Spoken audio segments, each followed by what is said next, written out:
Let's see how you can turn this summer template into a fun way to display photos from your vacation or any other occasion. Once you open your template, you will notice various layers in the layers palette. It is possible that they are going to be all collapsed like this, and if that's the case, you will have to open them. So you will have one layer that is for the paper, so that's the white area, which typically will be white, but you can change that. You have some words that you can change, and you have some groups that are made for you to place your photos. So let's open the first group by clicking the tiny arrow, and you have a mask and a layer that indicates photo here.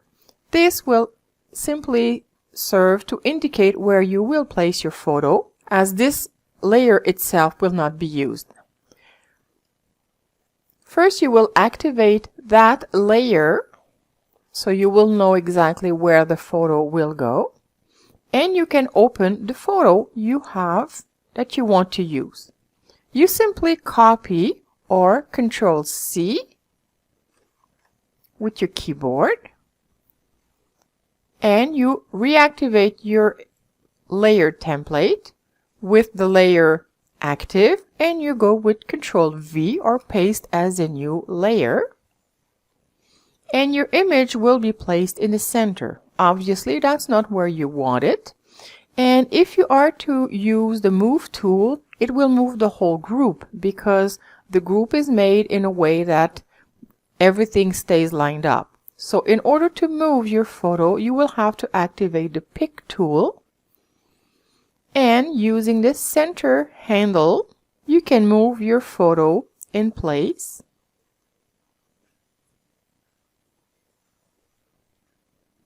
To be seen. If it is slightly too small, you can enlarge it. Make sure you don't enlarge too much or it will give some blur to your photo, and you can align it or arrange it the way you want. Let's minimize this one and get another photo. And I will copy this photo with Control-C, or I can go to Edit, Copy. Reactivate my template, and this time I will decide if I want to have it in whichever other areas. So I'll try to put it on the top right. So I'll just go and look for the group that indicates the space in the top right. Again, I will activate the photo here layer and simply go and hit Control-V to paste as a new layer. Again, with my pick tool, I will arrange to have my photo in place. If my photo is slightly small, I can enlarge it.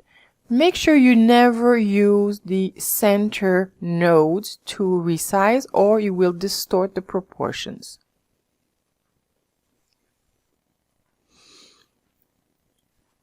And you can do the same with the other two photos.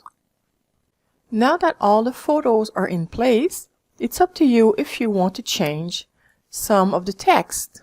So for example, relaxation, I'll go where I see the name, relaxation, and I will double click on the object, and you can see how it will highlight it.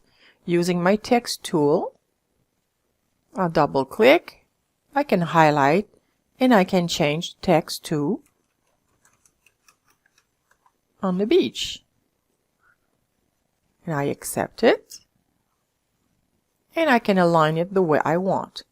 Or maybe you can choose to change the location of the text, and you might want it on top. Or maybe you want it on the side, in which case you can go to Image, Free Rotate, Rotate Left, 90 degrees. You don't need to rotate around the center of the canvas, and you make sure that all layers is unchecked. And then you have your text that you can realign somewhere else on your image. And you can do that with every other text you want if you want, or you can even add more text too. Finally, if you want to change the color for the paper, one simple trick will be to click the lock or unlock padlock icon. Using the pick tool, you can find a light color or contrasting color or something that might be different. Maybe you want something very contrasting. Maybe you want to have some white replaced by the black, in which case you can now flood fill and the white turned to black. Make sure you unlock the transparency again afterward, and you have your own custom stamp sheet to display your favorite photos. Have fun!